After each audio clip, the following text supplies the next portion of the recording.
कटक रे कर्फ्यू बलवत्तर 36 घंटार कर्फ्यूर आज हेउची द्वितीय दिन गतकाली भली आज खाँ खाँ रही हजारे वर्षर रौप्य नगरी कटक सहर व्यावसायिक प्रतिष्ठान दुकान बजार पूरा ठप हो पड़ी एसबू सत्वे धीरे धीरे सुधुरुची कटकर परिस्थिति गतकाली आउ कौनसी नुआ गंडगोल होना तथापि परिस्थिति उपरे कड़ा नजर रखिछि प्रशासन वरिष्ठ पुलिस अधिकारी कैंप करी सेठारे रहिचंती एवं परिस्थिति उपरे से माने तीक्ष्ण नजर मध्य रखिचंती कौनसी प्रकार अप्रीतिकर परिस्थिति एड़ाइबाकू सबु स्तर में उद्यम चली सेपटे इंटरनेट और सोशल मीडिया कटकणा आज संध्या 7टा जाए रहिबो ए निष्पत्ति नैचंती राज्य सरकार कौनसी प्रकार गुजब को सुजोग न देबाकू एही निष्पत्ति निया जायछि कटक महानगर निगम अंचल सीडीए अंचल और 42 मौजा अंचल में यह प्रतिबंधक लागू करा जायछि सेपटे कर्फ्यू नहीं आज निष्पत्ति निया जिला प्रशासन बैठक बसी यह निष्पत्ति निया आज सकाळ 10टा जाए कर्फ्यू लगा जायछि एने अधिक सूचना देउछंती आम कटक प्रतिनिधि सिद्धेश्वर राव।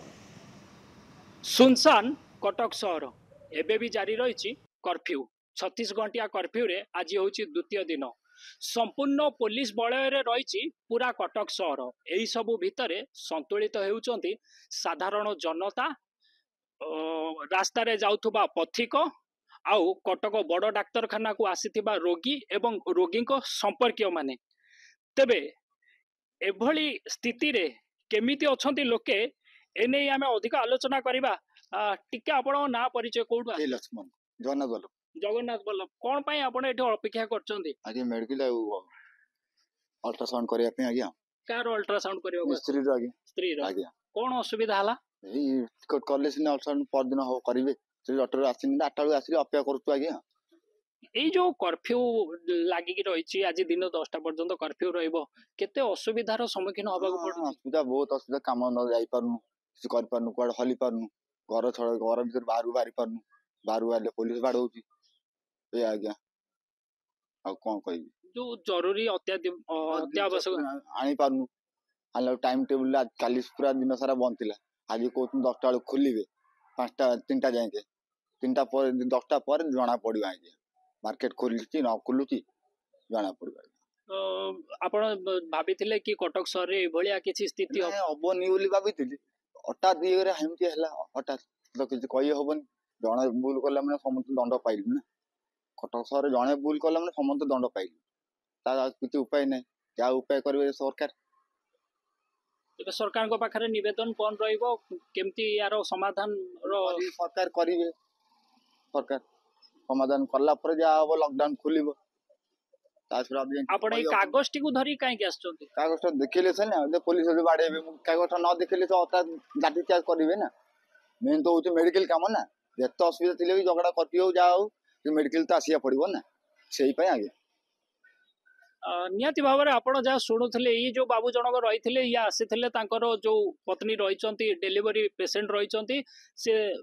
प्रेस्क्रिप्शन सांगे धरिक आसछंती काहेकि ना तांकर भी मध्य भय रही जे पुलिस कोठी अटकाई दबो एवं तांको ऊपर लाठी चार्ज करिवो एभलिया डर रही काहेकि ना ए जो परिस्थिति उपजिछि लोके नाई नथिबा असुविधार सम्मुखीन होउचंती मु कैमरा माध्यम रे आउट टिके चित्र देखेबी जो भली भाबे लोके अपेक्षा करिसंती काहेकि ना जदि कहबा कटक शहर रो व्यावसायिक प्रतिष्ठान हो दुकान बाजार सबु बंद रहिछि काहेकि ना आज दिन 10टा पर्यंत जेहेतु कर्फ्यू बलवत्तर रहिछि माउसी कोउटु आसीथिले कोन असुविधा होछि केते असुविधा होछि आमे मेडिकल आसी तो चा कपे पाउनु चा कपे मिलुनी ना सबु दुकान बाजार बंद रहिछि सबु बंद अछि केते हैरान होउचंती हां ए ऑपरेशन केस पडिचु कालठु एसे उपास होकरे एया आ ए हैरान आ कोन हैरान जुआडे बुलुचंती दुकान बाजार किछि खोला ना आगे तो सामना कले ताको मानु आमे जाउछु आ बणस याडे मर जाउ से छाडू नाती पेशेंट को कहउचंती किए डेलीवरी अछि 3 जण डेलीवरी केस आसले कहउचंती किए डेलीवरी अछि आमे उत्तर देछु 3 जणा को डेलीवरी अछि आ कोनटा सब एया सब करचंती आ कोन जहाँ आपण शुणुचंती जे लोक कोउ भली भाबरे नाई नथिबा असुविधार सम्मुखीन होउचंती जदि कहबा कर्फ्यू आज दिन 10टा पर्यंत